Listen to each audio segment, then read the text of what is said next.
દેશભરના અનેક ભાગોમાં ગુરુવારે પણ મકર સંક્રાંતિ ઉજવવામાં આવી રહી છે. ઉજ્જૈન સ્થિત વિશ્વ પ્રસિદ્ધ મહાકાલેશ્વર મંદિરમાં મહાકાલનું તલના તેલથી અભિષેક થયો. ભસ્મ આરતીમાં પણ તલ ચડાવવામાં આવ્યા અને તલના લાડુનો ભોગ ધરાવવામાં આવ્યો. સંક્રાંતિને લઈને ગંગા, યમુના અને નર્મદા જેવી મુખ્ય નદીઓના તટ પર લાખો લોકો સવારથી ડૂબકી લગાવી ચૂક્યા છે. પ્રયાગરાજ માઘ મેળામાં આજે મકર સંક્રાંતિનું સ્નાન પર્વ છે. સંગમમાં સવારે 7 વાગ્યા સુધી 15 લાખ શ્રદ્ધાળુઓ સ્નાન કરી ચૂક્યા છે. આશરે 1.5 કરોડ શ્રદ્ધાળુઓ પહોંચવાનો અંદાજ છે. યુપીના વારાણસીના ગંગા ઘાટ અને પશ્ચિમ બંગાળના ગંગા સાગરમાં સ્નાન માટે લોકોની ભીડ ઉમટી છે. પંજાબના અમૃતસરમાં મોટી સંખ્યામાં શ્રદ્ધાળુઓએ સચખંડ શ્રી દરબાર સાહિબમાં પવિત્ર સ્નાન કર્યું. પ્રધાનમંત્રી નરેન્દ્ર મોદીએ મકર સંક્રાંતિના અવસરે પોતાના આવાસ પર ગાયોને ચારો ખવડાવ્યો. પ્રયાગરાજમાં સંગમનો પર ગંગા સ્નાન માટે સવારે 4 વાગ્યાથી જ શ્રદ્ધાળુઓની ભારે ભીડ ઉમટી પડી હતી. રાજકોટ મોરબી હાઈવે પર સ્કોર્પિયો અને i20 કાર વચ્ચે ગમખ્વાર અકસ્માત થયો હતો. અકસ્માત એટલો ભયાનક હતો કે સ્કોર્પિયો કારનો બુકડો બોલી ગયો હતો. આ ઘટનામાં 2 બાળકોના કરુણ મોત થયા છે, જ્યારે અન્ય 4 લોકો ગંભીર રીતે ઘાયલ થયા છે. વાજખપર બેડી ગામના મોક્ષ બાબરિયા અને વાંકાનેર ગામની શ્રેયા મદરેસણિયા તેનું મોત નીપજ્યું છે. મળતી માહિતી મુજબ રાજકોટ નજીક બેડી વાજકપર ગામે રહેતા બાબરિયા પરિવાર ગઈકાલે મકર સંક્રાંતિ પર્વ મનાવવા માટે વાંકાનેર ખાતે રહેતા તેમના સંબંધીના ઘરે ગયો હતો. મોડી રાત્રે પોતાના ગામ બેડી વાજકપર પરત આવતો હતો. આ દરમિયાન i20 કારમાં તેમની સાથે મદરેસણિયા પરિવાર પણ હતું.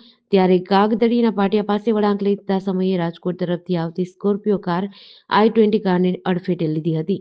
i20માં સવાર બંને માસીયાઈ ભાઈ બહેનોના મોત નીપજ્યા હતા, જ્યારે અન્ય લોકોને ઈજા થઈ હતી. ભાવનગર જિલ્લાના સુપ્રસિદ્ધ યાત્રાધામ બગદાણામાં છેલ્લા કેટલાક સમયથી ચાલી રહેલા વિવાદે આજે ઉગ્ર સ્વરૂપ ધારણ કર્યું હતું. નવનીતભાઈને ન્યાય આપોના નારા સાથે કોળી સમાજના 4 યુવકે બગદાણા ધામની બહાર જાહેરમાં બોટલમાંથી જ્વલનશીલ પદાર્થ કાઢી આત્મવિલોપન કરવાનો પ્રયાસ કરતા ચકચાર મચી છે. જોકે આત્મવિલોપન કરે તે પહેલા જ પોલીસે 4 યુવકોની ધરપકડ કરી હતી. યુવકનો આત્મવિલોપન કરવાની કોશિશ કરતો લાઈવ વિડીયો સામે આવ્યો છે. ત્યારે બગદાણા વિવાદમાં લાંબા સમયથી ન્યાયની માંગ કરી રહેલા કોળી સમાજમાં ભારે રોષ જોવા મળી રહ્યો છે. આજે 4 યુવાનો એકાએક એકઠા થયા અને ન્યાયની માંગ સાથે સૂત્રોચ્ચાર શરૂ કર્યા હતા. 14 જાન્યુઆરીએ ઉત્તરાયણના પર્વએ સુરતમાં એક હૃદયદ્રાવક ઘટના બની હતી.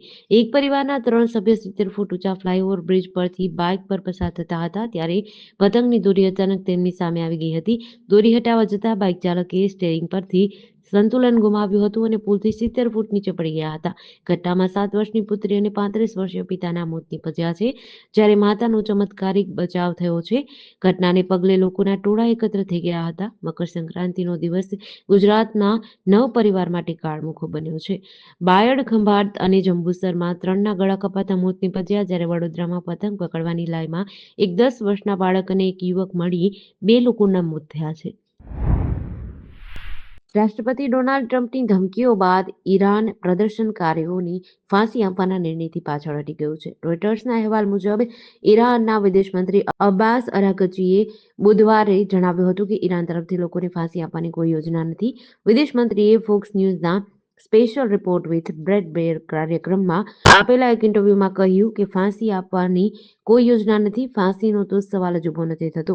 એ જ સમયે બુધવારે ટ્રમ્પે પણ જણાવ્યું કે ઈરાનમાં પ્રદર્શનકારીઓની હત્યાઓ અટકી ગઈ છે.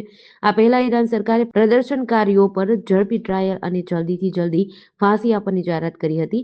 ઈરાન બુધવારે 26 વર્ષના પ્રદર્શનકારી ઇરફાન સુલતાનીને ફાંસી આપવાનું હતું.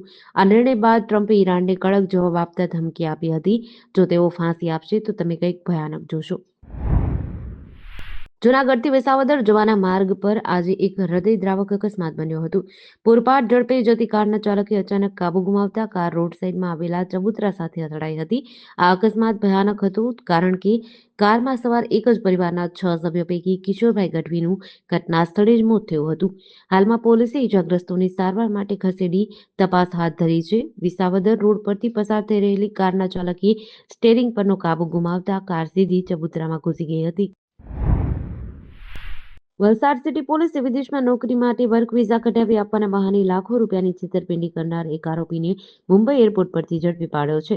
આરોપી વિરુદ્ધ લુકઆઉટ નોટિસ જાહેર કરવામાં આવી હતી. વલસાડ જિલ્લા પોલીસ અધિક્ષક યુવરાજસિંહ જાડેજા અને નાયબ પોલીસ અધિક્ષક એ.કે. વર્માની સૂચના હેઠળ આ કાર્યવાહી કરવામાં આવી હતી. ગત 25 ઓક્ટોબર 2025ના રોજ ફરિયાદી સોનલબેન મનુભાઈએ વલસાડ સિટી પોલીસ સ્ટેશનમાં ફરિયાદ નોંધાવી હતી. તેમણે યુકેમાં નોકરી કરવા માટે મહમદ ગવાસ ઉર્ફે ગુલામ અબ્દુલ મજીદ શેખનો સંપર્ક કર્યો હતો. આરોપીએ યુકેના વિઝિટર અને વર્ક વિઝા માટે રૂપિયા 20 લાખનો ખર્ચ થશે તેમ જણાવી અલોરા ઇમિગ્રેશન અને એ ફિટનેસના એકાઉન્ટમાં રૂપિયા 10 લાખ જમા કરાવ્યા હતા. આરોપી દુબઈથી મુંબઈ એરપોર્ટ પર પરત ફરતી વખતે લુકઆઉટ નોટિસના આધારે તેને ઝડપી લીધો હતો.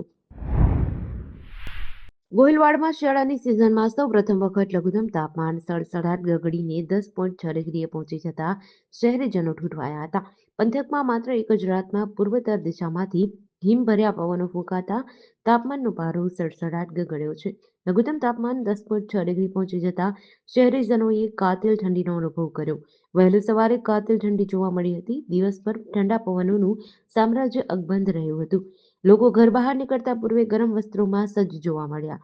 શહેરો તથા પહાડ વિસ્તારોમાં ઠંડીનું મોજું ફરી વળશે. સોમવારે મોડી રાત્રે 6 કિલોમીટર પ્રતિ કલાકની ઝડપે ફૂંકાયેલા બર્ફીલા પવનોએ મહત્તમ તથા લઘુત્તમ તાપમાનમાં માત્ર એક જ રાતમાં 5 ડિગ્રી કરતાં વધુનો ઘટાડો થતાં એકાએક ઠંડીનું મોજું ફરી વળ્યું હતું. ભાવનગરમાં શિયાળાની ધીમી ગતિ શરૂઆત બાદ આજે એકાએક સારો એવો પારો ગગડ્યો હતો. આજે તાપમાનનો પારો 10.6 ડિગ્રીએ પહોંચ્યો હતો.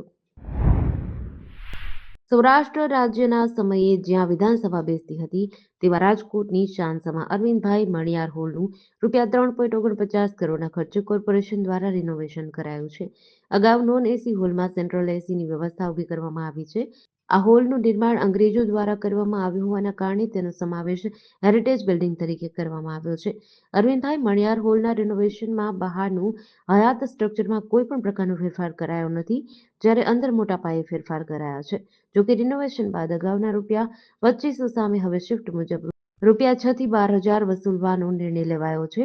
રાજકોટના જ્યુબિલી ખાતે આવેલા હેરિટેજ અરવિંદ મણિયાર હોલની કાયાપલટ કર્યા બાદ ઓડિટોરિયમમાં બદલવામાં આવ્યો છે. આ ઐતિહાસિક બિલ્ડિંગ હોય, બહારથી કોઈ ફેરફાર કરાયો નથી. પાટણ શહેરના છીંડિયા દરવાજા પાસે પોલીસે બાતમીના આધારે દરોડ પાડી વિદેશી દારૂનો મોટો જથ્થો ઝડપી પાડ્યો છે. જોકે પોલીસ પહોંચે તે પહેલા જ 2 બુટલેગરો દારૂ ભરેલી કાર અને એક્ટિવા છોડીને ફરાર થઈ ગયા હતા. પોલીસે કુલ ₹6.26 લાખનો મુદ્દામાલ કબજે કર્યો છે. ઉત્તરાયણ પર્વ નિમિત્તે પેટ્રોલિંગ કરી રહેલા પોલીસને ખાનગીરાએ બાતમી મળી હતી કે એક બલેનો કારમાં વિદેશી દારૂ લાવવાનું કટિંગ કરાઈ રહ્યું છે. બાતમીવાળી જગ્યાએ પોલીસ પહોંચતા જ પ્રકાશસિંહ સોલંકી અને એક્ટિવાના ચાલક પોલીસને જોઈને ગલીઓમાં નાસી છૂટ્યા હતા. પોલીસે પંચોની હાજરીમાં બંને વાહનોની તલાશી લેતા તેમાંથી ભારતીય બનાવટના વિદેશી દારૂની કુલ 357 બોટલ અને ટીન મળ્યા હતા, જેની કિંમત ₹1,01,671 થાય છે.